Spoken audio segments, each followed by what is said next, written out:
I'm trying. Come on. Fight.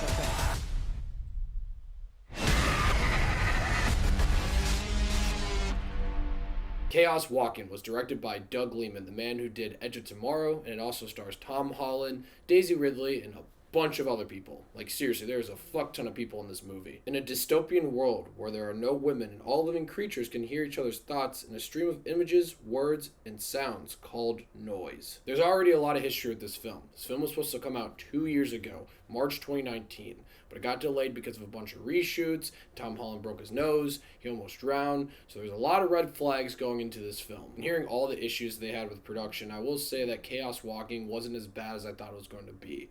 I think it's just disappointing. Not that I was excited for this film and I had high hopes. I'm disappointed because it seems like there was an interesting film here with interesting characters and an interesting story and gimmicks and lore and this world and everything like that. But this movie felt so flat and just a shell of itself. I know this film is based off a book, and I don't know if it's a series of books or what. I know it's just based off a pretty popular book. And it makes it even more disappointing because there are some interesting story elements in here and some pretty interesting characters. But like I said before, it just sort of falls flat. It's like they did the spark notes of this book and made it into a film. This film is so short. It's barely over 100 minutes long. And considering the story and all the lore and everything like that, it definitely needed to be longer to explain some of these story elements, some backstory of these characters. Like I said before, it really feels like a Spark Notes version of the story. It seems like they're going over everything so quickly, so we don't have any time to really latch on any characters or learn new facts about this world. It seemed like they were just nailing the big and important plot points from this book, but they weren't going into too much detail. I haven't really seen many reviews of this movie, and I haven't seen any reviews of the book, but I can only imagine people who are fans of this book are going to be upset. Because like I said, it feels like a shell of the story. It feels like there's so much more there, which makes it more disappointing because it seems like there is an interesting story and probably a good movie here, but it didn't happen. It's really the only compliment I can give this film is that the story elements, the world elements, the lore, all that seems really interesting. It seemed like there was probably an interesting story and movie there. The noise, where you can see people's thoughts, they do some fun things with that. There's some comedy, but there's also some real tension in some scenes when people are trying to control their thoughts and not say where a person is or where something is. And sometimes that's effective, and I think it works in some scenes with real tension. And that's really all I got for compliments for this movie. I can't give the film too much credit for that, though, because that's all from the book. They're getting that from the book. Translating into film, they failed in most aspects.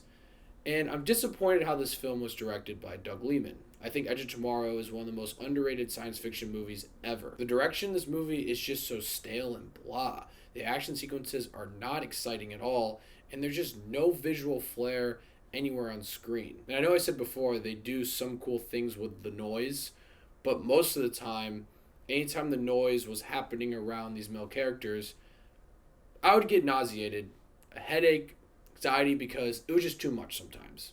And I don't know how you'd fix that, because how they edited around it and filmed it, it made me sick. This film is just edited and directed in such a stale way that there's not much excitement in this movie. I was bored for most of this movie. The performances are fine, but with such a star-studded cast, I expected a lot more, and every performance is just alright. They're not bad, but it's definitely nothing to write home about. It's just okay. Like I said before, everything just feels so stale. In the end, though, Chaos Walking was disappointing for me.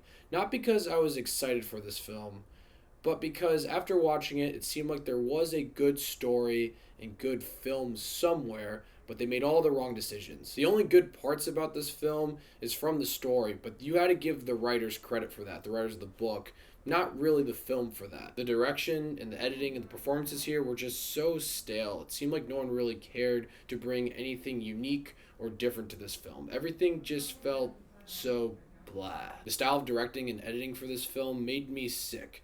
Not because it was just horrifically awful, like, oh my god, I can't believe they thought they could get away with something like that. It made me sick because there was too much shaky cam, a lot of quick edits, the noise would make me sick sometimes.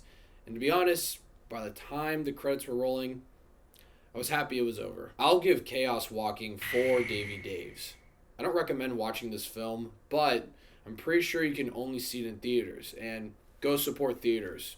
Go see Chaos Walking if it gets you in a movie theater. Go do it. Why not? So, Chaos Walking. Let me know what you guys thought of it if you've seen it. And thank you so much for watching. Click here to see more Dave Dave's Takes.